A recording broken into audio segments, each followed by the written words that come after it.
दिल्ली की स्कूल व्यवस्था को ठीक करने के लिए, एजुकेशन व्यवस्था को, प्राइवेट स्कूल्स को ठीक करने के लिए भारतीय जनता पार्टी की सरकार मुख्यमंत्री रेखा गुप्ता जी के नेतृत्व में काम कर रही है। मनमानी से फीस बढ़ने देना, मनमानी से फीस रोकना, ये सरकार की मंशा थी।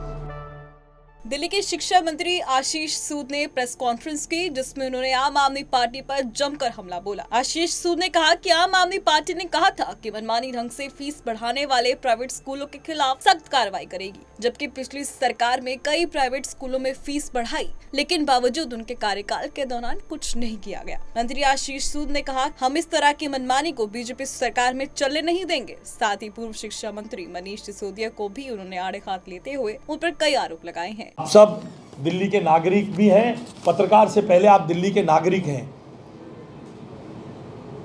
दिल्ली की स्कूल व्यवस्था को ठीक करने के लिए, एजुकेशन व्यवस्था को, प्राइवेट स्कूल्स को ठीक करने के लिए भारतीय जनता पार्टी की सरकार मुख्यमंत्री रेखा गुप्ता जी के नेतृत्व में काम कर रही है। हम इस मड स्लिंगिंग में, तूने बढ़ाया हमने बढ़ाया, 1973 के एक्ट में जो कमियां हैं उसको क्यों परिवर्तित नहीं किया इस सरकार ने? क्योंकि मनमानी से फीस बढ़ने देना, मनमानी से फीस रोकना, ये सरकार की मंशा थी। भारतीय जनता पार्टी की ये सरकार कमर्शियलाइजेशन के खिलाफ है। नियमित ऑडिट, नियमित इंस्पेक्शन की व्यवस्था हुई है। पहली बार एसडीएम के नेतृत्व में हर स्कूल में 1677 के 1677 स्कूलों के ऑडिट रिपोर्ट लेने के लिए हर जगह से इस कार्रवाई को सुदृढ़ करने के लिए मुख्यमंत्री जी ने एसडीएम्स को निर्देश दिए। कमेटी बन के जाएगी, 18 सवाल का जवाब हर स्कूल से लेकर आएंगे। जो स्कूल गलत पढ़ता जाएगा, पकड़ा जाएगा, उसको बख्शा नहीं जाएगा, फीस भी वापस होगी। मगर इस तरह से एडहॉकिज्म से मुख्यमंत्री रेखा गुप्ता के नेतृत्व वाली सरकार में नहीं चलेगा कि अपनी मनमानी से फीस बढ़ाने की अनुमति दे देंगे, अपनी मनमानी से फीस घटाने की। हर स्कूल को जो 1973 के एक्ट में मुद्दे लिखे हुए हैं उसकी पालना करनी पड़ेगी और हम उसकी पालना कराएंगे।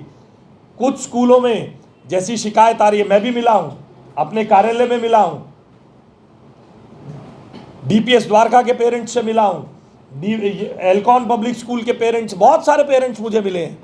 हमने उन्हें आश्वस्त किया है कि ये हाई कोर्ट के नाम पर जो जिस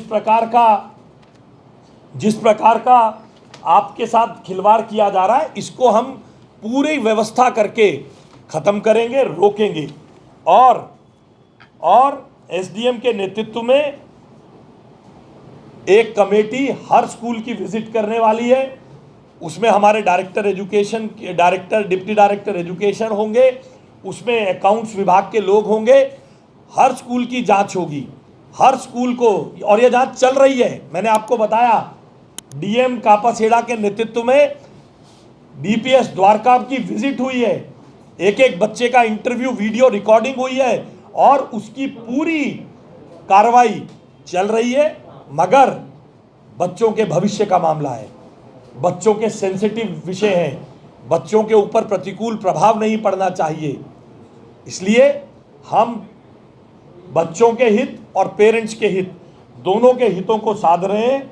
और जो मुख्यमंत्री जी के निर्देश पर 2024 के केस में डेट पड़ी हुई है मई की 25 में, इनसे इतना नहीं हुआ कि हम बच्चों की एडमिशन से पहले, हमारी सरकार, हमारे विभाग ने मुख्यमंत्री जी के आदेश पर उसको अर्ली हियरिंग के लिए अपना लगाया है।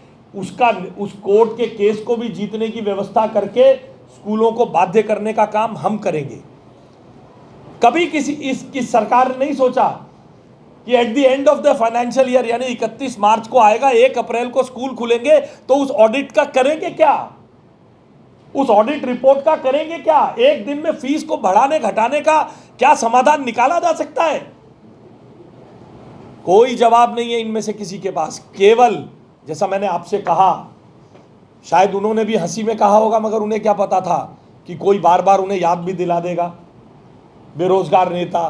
तो कुछ काम चाहिए, इसलिए रोज आकर बच्चों से जुड़े इस सेंसिटिव मामले पर, और हम नहीं चाहते थे जो भ्रष्टाचार यहाँ चल रहा है स्कूलों के ऊपर से, जो बच्चों को मॉरल एजुकेशन देना जिनका काम है, उन पर से लोगों का विश्वास उठे, इसलिए हम ये बातों को बोलना नहीं चाहते थे। मगर जब बार बार हमारे गले में उंगली देकर आप उगलवाना चाहेंगे तो आपके भ्रष्टाचार को हम खोलेंगे। एसडीएम लेवल की कमेटी जा रही है, 2025 की डेट को, मई की डेट को हम प्रीपोन कर रहे हैं। हमने आपके समक्ष जिन स्कूलों ने 24-25 तक फीस बढ़ाई है उनके ऑडिटेड रिकॉर्ड्स को हम इकट्ठा कर रहे हैं। हमने एक मेल आईडी जारी कर दी है जिस पर हम सब लोगों से अनुरोध करते हैं कि अगर उनके पास फ़ी के संबंध में कोई भी दिक्कत है तो वो हमारे को मेल दें। हमारे डिप्टी डायरेक्टर एजुकेशन के ऑफिस में हेल्प डेस्क है।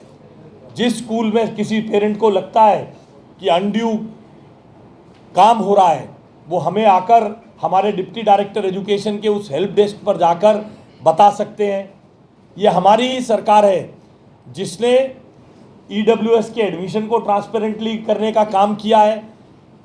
फुल पब्लिक मीडिया ग्लेयर में ईडब्ल्यूएस के ड्रॉ ऑफ लॉट्स को निकाला है। पिछली सरकार ने ऐसे ऐसे ड्रॉ ऑफ लॉट्स निकाले हैं। फिर हम ये कहना नहीं चाहते एक ही परिवार के 5-5 लोग, ऐसा एक नहीं सैकड़ों उदाहरण हैं।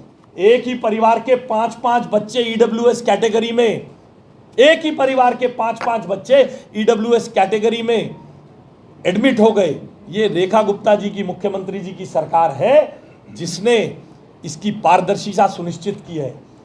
हम एजुकेशन के आमूल चूल काम को बदलने में प्रयासरत हैं। हम बिना किसी दोषारोपण के अपने काम में लगे हुए।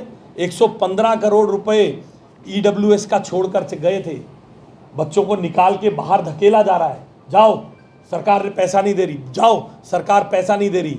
115 करोड़ रुपए की लायबिलिटी छोड़कर गए हैं। और स्कूलों के नाम आपको फिर बताता हूँ। एल्कॉन ने 2024-25 में 22-23 में 15 करोड़ रुपए एक्सेस होने के बाद 15% बढ़ाने की इजाज़त दी, 36% बढ़ाया, कोई कार्रवाई नहीं हुई। क्यों नहीं हुई? क्योंकि अंडर द टेबल ट्रांजैक्शंस हुई। 24-25 में 13% बढ़ाई, क्यों सरकार बोली नहीं? क्योंकि अंडर द टेबल ट्रांजैक्शंस हुई। सलमान पब्लिक स्कूल मयूर विहार में 23-24 में 23.84% फीस बढ़ी। अगर आप ताज़ा खबरों के साथ हमेशा जुड़े रहना चाहते हैं तो अभी हमारे YouTube चैनल पंजाब केसरी दिल्ली को सब्सक्राइब करें। साथ ही Facebook और Instagram पर भी हमें फॉलो करना ना भूलें। आपका समर्थन ही हमारी ताकत है। धन्यवाद।